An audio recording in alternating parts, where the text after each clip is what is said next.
안녕하십니까, 강동원 변호사입니다. 이번에는 부동산 임대차 계약 관련해서 주목할 만한 대법원 판례 하나 소개시켜 드리려고 하는데요. 결론부터 제가 말씀드릴게요. 임차인이 이제 임대차 계약이 종료된 후에 이제 임차물을 돌려줘야 되잖아요. 그런데 임대차 계약이 종료됐음에도 불구하고 돌려주지 않은 상태에서 발생한 관리비가 이슈가 됩니다. 관리비가 보통 아파트 같은 경우도 뭐 비싼 아파트는 한 달에 몇십만 원씩 하는 경우도 있는데, 사무실이나 상가 같은 경우는 한 달에 뭐 100만 원, 200만 원씩 가는 경우도 종종 있습니다. 큰 상가 같은 경우, 큰 사무실 같은 경우는 이런 게 문제가 되는데요.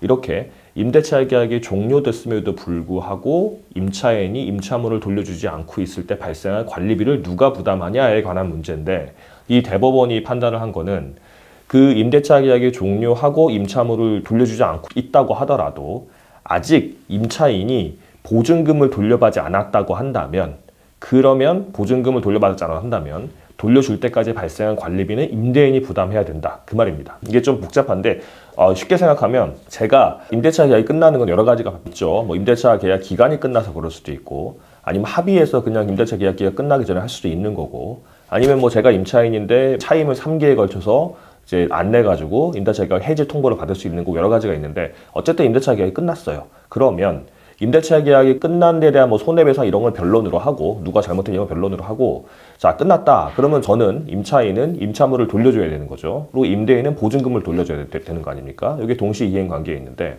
임차인은 보증금을 돌려받기 전까지는 임차 목적물을 돌려주지 않아도 됩니다. 이건 상식에 속하죠. 법적으로 이제 동시 이행 관계라고 하기도 하고. 그런데 이 사안 같은 경우는 어땠냐면요. 임차인이 사무실을 임대를 했는데 2017년 4월에 이제 식당으로 운영하다가 한 달 만에 폐업했다고 합니다. 그리고 한 달 만에 폐업하니까 당연히 돈이 안 도니까 차임을 못 낸 모양이죠. 그래서 3달치 차임을 못 내니까 건물 소유자가 회사였는데, 이 회사가 당신은 3개월 동안 차임을 연체했기 때문에 임대차 계약을 해지하겠습니다라고 통보를 한 거예요. 그럼 임대차 계약이 끝났잖아요. 끝난 거예요, 이제. 그러면 정상적으로 한다 그러면 이 임차인은 자기 식당을 돌려주고, 그리고 이제 건물주는 보증금을 돌려주고, 이게 하는 게 원칙인데, 어찌된 일인지, 어떤 정확한 사정은 안 나와 있죠. 어찌된 일인지 보증금도 돌려주지 않고 임차 목적물도 돌려주지 않고 그 상태가 그대로 쭉 지나간 겁니다. 그게 1년 넘게 지나간 모양이에요. 그래서 그 사이에 이 건물 소유주가 가만히 있지는 않았고요. 이 임차인을 상대로 건물을 돌려주라고 명도소송을 제기를 한 겁니다.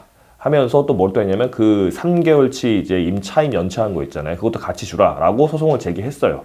그래가지고 이 건물주가 다 이긴 모양입니다. 확정이 됐어요. 그러고는 확정이 된 상태에서 그 판결문을 가지고 강제 집행을 한 겁니다. 강제로 가져온 거죠. 왜냐하면 임차 목적물이란 거는 임의로 돌려주지 않으면 자기가 강제로 가져올 수밖에 없는 거니까. 근데 강제로 가져오는 것도 그냥 하면 안 되는 거고, 판결문을 받아서 해야 되는 거니까 그 1년 넘는 사이에 판결문을 받아가지고 강제 집행까지 해서 가져왔습니다.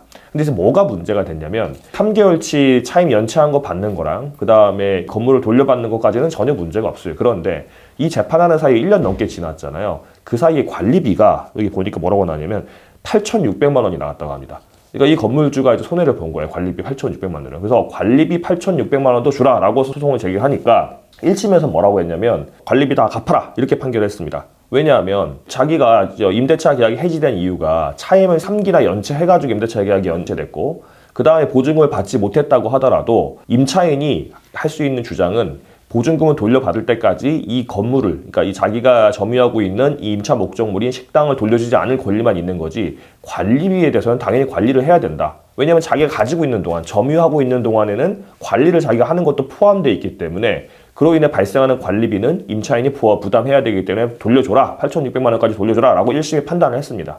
그런데 항소심 가서 또 뒤집혔어요. 관리를 주긴 주는데 3개월치 연체된 그 기간, 그러니까 그 기간에 대해서까지만 이제 그 관리비를 돌려주라고 했지, 그 이후의 기간 돌려줄 필요 없다라고 판단을 한 겁니다. 근데 대법원은 또 뭐라고 했냐면, 아니다. 왜냐하면 임차 보증금이 돌려주지 않은 상태에서는 관리비조차도 부담할 필요가 없다. 그러니까 임차 보증금을 돌려주지 않은 상태에는 임차인이 그거를 점유하고 있는 권리까지는 오케이인데 관리비까지 부담할 필요는 없다. 왜냐하면 임차 보증금 돌려주지 않았으니까 관리비를 목적물을 안 준 거지, 사실상 사용 수익 한 게 아니지 않냐. 관리비라고 하는 거는 물건을 쓰는 사람이 관리하는 데 대가로 쓰는 거지, 보증금을 돌려주지 않아서 자기가 쓰지도 않고, 아까 폐업했다 그랬잖아요. 쓰지도 않고 그냥 점유만, 그러니까 남은 못 들어오게 이제 문만 잠궈놓은 상태에 있는 건데 그때 무슨 관리비를 주냐라고 해가지고 그건 아예 줄 필요가 없다 이렇게 판단을 한 겁니다. 다만 뭐 여기는 좀 이제 반론이긴 한데, 이제 임차인이 그 보증금 못 받아서 안 돌려주고 있는 사이에 한 3일 정도 자기네 어떤 회사 일 때문에 한 3일 정도 임차 목증을 썼다고 합니다. 파티를 썼는지 뭐 어떤 행사에 썼는지 썼다고 합니다. 그러면 그 3일간은 점유도 하고 사용도 했으니까 그 3일치에 해당하는 관리비는 줘라 라고 대법원이 판단을 했습니다.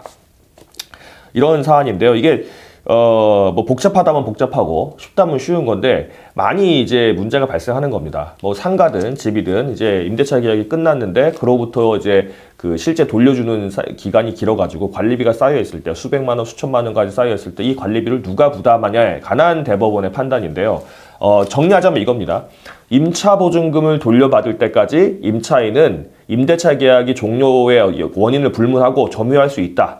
다만 그때 관리비는 실제 사용 수익을 한 사람이 부담한다 라고 하면 간단합니다. 그러니까 이 보증금을 돌려받지 못해가지고 임차 목적물이 임차인이 가지고 있는 동안에 임차인이 사용한 기간이 있으면 그건 임차인이 부담하고, 임차인이 사용 안 했으면 건물주가 소유하고 있고 건물주는 소유하고 그 자체로 사용 수익하는 것과 동일하기 때문에 관리비는 건물주가 부담해라. 이렇게 나왔습니다. 이렇게 아시면 될 것 같고요. 다만 제가 이 판례에 대해서 조금 좀 덧붙이면 이것도 약간 문제가 있는 것 같아요. 왜냐하면 임차인이 사용 수익하는 동안에 해당하는 관리비를 부담하라고 하는 거는 당연히 맞는 말인 것 같은데, 거꾸로 말하면 임차인이 사용 수익하고 있지 않은 동안에 해당하는 그 점유기간 동안에는 관리비를 소유자가 부담하라고 하는데, 그러면 그 말은 이제 같은 논리에 따르면 소유자가 그 기간 동안 사용 수익하고 있다는 말이 되잖아요. 근데 그럴 수가 없잖아요. 불가능하잖아요. 임차인이 점유하고 있으니까 사용 수익 하고 싶어도 임대인이 못하는 건데 어떻게 관리비를 소유주가 부담하는지, 이 부분에 대해서는 조금 논의가 더 있어야 될 것 같은데, 이거 대법원 판례 뭐 정확히 다 본 건 아니고요. 저 법률신문에 나온 내용, 이 사실관계를 보고 제가 말씀드리는 거라서 한 번 더 검토를 해보고 기회가 있으면 제가 소개를 시키도록 하겠습니다.